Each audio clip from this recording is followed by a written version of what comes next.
And we do have some breaking news here on CBS Sports HQ, where the Carolina Panthers fired their head coach, Matt Rhule. So Steve Wilks is actually named the interim head coach for the Carolina Panthers. And right now we do want to, we'll talk more with Charles Davis in just a moment, but quickly taking a look at the Panthers under Matt Rhule, an 11-27 record there.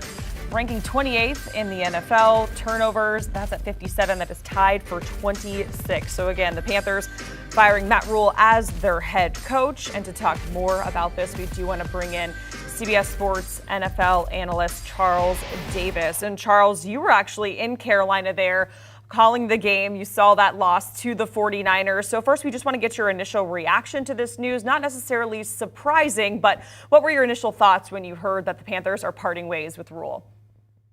Jacqueline, I think you summed it up quite nicely when you said not exactly surprising, but at the same time, when I look at their schedule, because they're on that run of playing the last three NFC champions. Okay, I mean, yesterday it was San Francisco. They go to Los Angeles this week with a Rams team that's got to be very upset after what happened yesterday against Dallas. And then they welcome Tampa Bay into town. So in the midst of all of that, I thought if it was going to happen with Matt Rhule, and again, as you said, not surprising, I thought they might actually get through Tampa before they made the decision to move on from him, because then it's at the Falcons, Bengals, Falcons again. And if you're going to have any chance at all within your division, those are two division games that are winnable. And I thought that they might make the move then. But again, as you said, not surprising, especially after what we saw yesterday. And you put up the offensive numbers. And I think that's the reason, more than anything, that this move is being made. Because the defense was doing well, and the defense was playing well all year long. But offensively, they have not been good at all. So Charles, you mentioned you thought maybe they would give him another game or two before actually making that decision. So we also talked about Steve Wilks. He's going to be the interim head coach there in Carolina. Week 6 against the Rams, that's up next for them. What do you think this team has to do moving forward? I mean, not to get a winning record, but just to kind of hang in there moving forward for the rest of the season. Well, I think they're already hanging in there, and that's been part of the problem, is that they've been close enough that it heightens the frustration of the people who run the team, the people who support the team, the people watching the team, because you've seen opportunities throughout this season where this team is in a position to actually have won ball games and have found a way not to. And as I've said before, it comes back to me watching them on offense yesterday. The defense gave them opportunity after opportunity. I'm not sitting there saying they gave them 15, but at the same time, they had a blocked field goal attempt.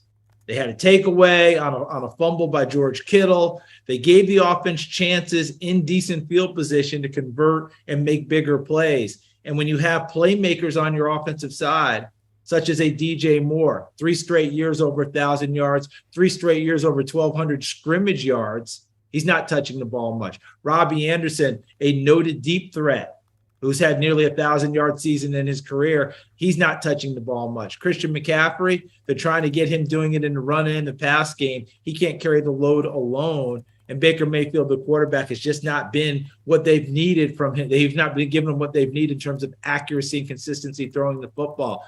Put it all together, they're not moving the ball. The final thing, Jacqueline, third down, as everyone talks about, is a huge down in the NFL. They were dead last in the league going into Sunday's game in terms of third down conversions on offense. They did nothing to change it. I think they were 3 for 12, 3 for 13 on third downs yesterday. Put that all together, you give your defense no chance, even though they've tried to give the offense a fighting chance.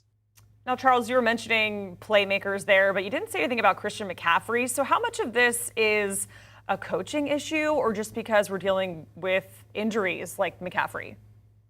No, I think it's much more they're trying to figure out how to get the ball to those playmakers. We went into yesterday's game and we said it at the top.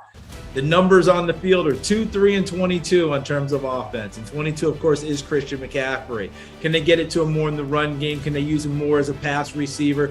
Can they get the Christian McCaffrey who, remember, not too long ago, ran for 1,000 yards and caught passes for 1,000 yards. He's had 2 seasons where he's caught over 100 balls as a running back. I said when he came out of college, Jacqueline, I stand by it. When he came out in his draft in 2017, I said he was the best route runner with the best hands, regardless of position, whether he's a running back or a receiver. in the time that he's played from his draft class, the only person I'd put past him would be Cooper Kupp. The rest of the receivers, even though they're good receivers, they're not a better receiver than Christian McCaffrey. So I know that Ben McAdoo, the offense coordinator, is trying to find more ways to get him the ball, but it just hasn't happened enough, not just for him, but especially for DJ Moore, who can be a game breaker. We had him against Deebo Samuel yesterday. DJ Moore is a Deebo Samuel type player. After the catch, he turns into a running back. He's not touching it very often. He's not getting the ball. And when he does, it doesn't come through in a way where you can have the football and stay on your feet and get downfield. He's having to make a lot of tough catches, even though the ball's not coming his way very often to get him into open field. And Robbie Anderson, they're not getting it to him deep at all, except for one play yesterday. It was a 30-plus yarder. All right, that is our CBS Sports NFL analyst, Charles Davis. Charles, thanks so much for joining us here. And taking a look at what's up next for the Carolina Panthers. Week 6, they got that against the Rams. Then next up, Tom Brady and the Bucks and the Falcons. Again, Carolina Panthers parting ways with their head coach, Matt Rhule.